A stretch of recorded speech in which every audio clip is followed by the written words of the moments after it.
सबैजनालाई जयमसी छ।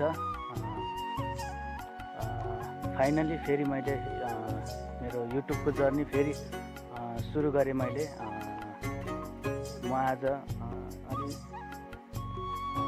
पहाडी इलाकामा छु, त्यसै कारणले आज म राम्रो ठाउँमा आइपुगेँ। अनि त्यसै कारणले गर्दा पनि होला आज मैले युट्युबमा भिडियो नहालेको धेरै महिना भएको थियो। क्यामेरामा निकाल्छु, कपाल बिग्रियो। सो मेरो भोइस कस्तो आएर छ थाहा छैन। मैले चाहिँ युट्युबमा भिडियो नहालेको धेरै समय भएको थिएँ। अनि म चाहिँ यतिखेर देख्न सक्नुहुन्छ गाइजहरू,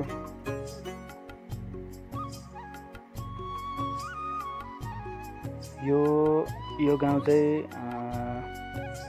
जम्बु भन्दो रहेछ है। यहाँबाट यो एरिया देख्न सक्नुहुन्छ। यो चाहिँ हो यहाँदेखिबाट यहाँ तल पर्छ बरेटार पर्छ। अनि त्यसपछि यता पर्छ के भन्छ स्यामाङ बाखाती पर्दो रहेछ। यो चाहिँ टप सबैभन्दा डाँडाको टुप्पा पर्दो रहेछ।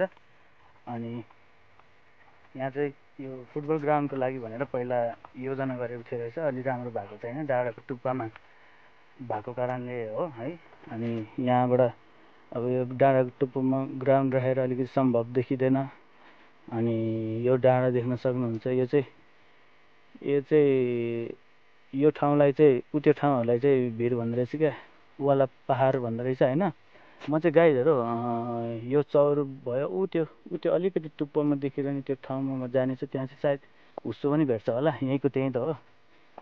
त्यो डाँडाको टुप्पोमा जानु त सम्भव छैन। भिडियो बनाउनलाई पनि त्यति मरे हत्ते पनि गर्नु हुँदैन होइन। यो चाहिँ जस्ट बाटो यहीँ परेको कारणले, ग्राउन्ड पनि यहीँ भएको कारणले, अनि यो लोकेसन, यो भ्यू, यो वेदर धेरै राम्रो लागेर चाहिँ मैले यहाँनिर छोटो भ्लग स्टार्ट गरिदिएँ मैले है। सो गाइज, यो चाहिँ रेकर्डिङ गोप्रोको हो। अनि यसको स्टेबल फङ्सन चाहिँ अलिक खासै राम्रो छैन। ओहो, यो त च्यान रहेछ गाइजहरू है, मलाई चाहिँ थाहा थिएन। यो च्यानहरूबाट चाहिँ मलाई खासै डर लाग्दैन होइन। म चाहिँ यहाँ टुप्पोमा जाँदैछु। यो टुप्पोको ठाउँमा अलिकति मलाई यो लोकेसन राम्रो लाग्यो। सो गाइज, फाइनली म माथि आइपुगिसकेँ। तपाईँहरूले देख्न सक्नुहुन्छ यो चाहिँ टप सबैभन्दा उकालो र पहाडी इलाकाको टुप्पो छ।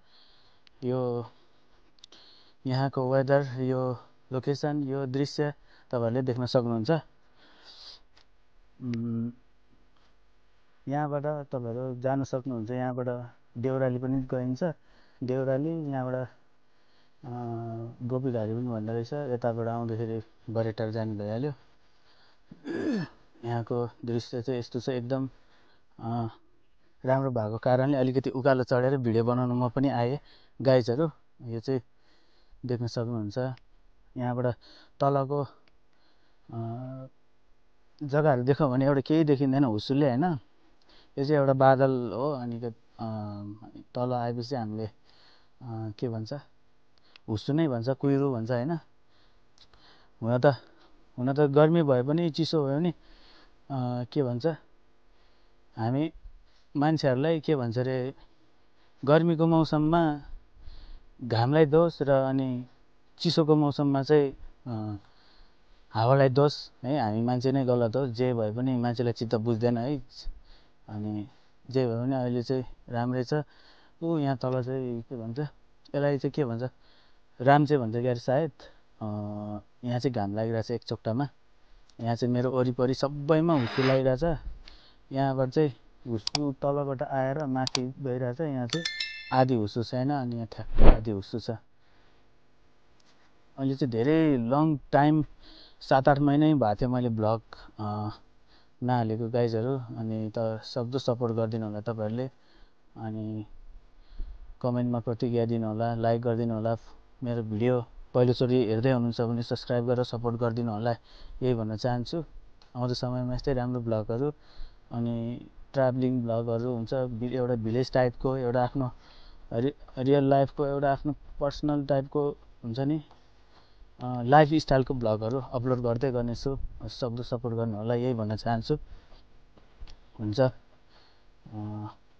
यतिखेर चाहिँ हुन त म माथि पहाडमा आएको छु घुम्न। जस्तै अब आनी सोलनहरूको घरमा, फुपूबाजेहरूको घरमा आएको छु।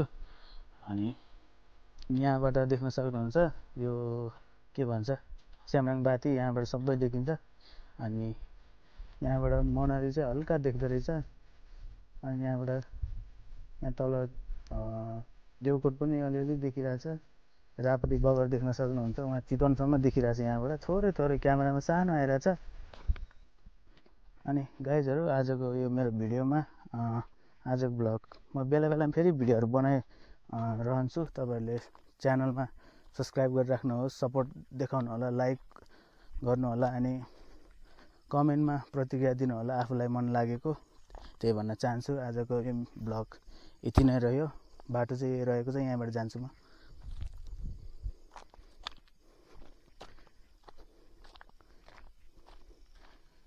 गाइजहरू, त्यही हो, आउँदो समयमा यस्तै भिलेज टाइपको होइन, रियल लाइफको आफ्नो त्यस्तै टाइपको सम्बन्धीको मेरो भ्लगहरू आउनेछ भन्ने तपाईँहरूलाई त्यही भन्दछु।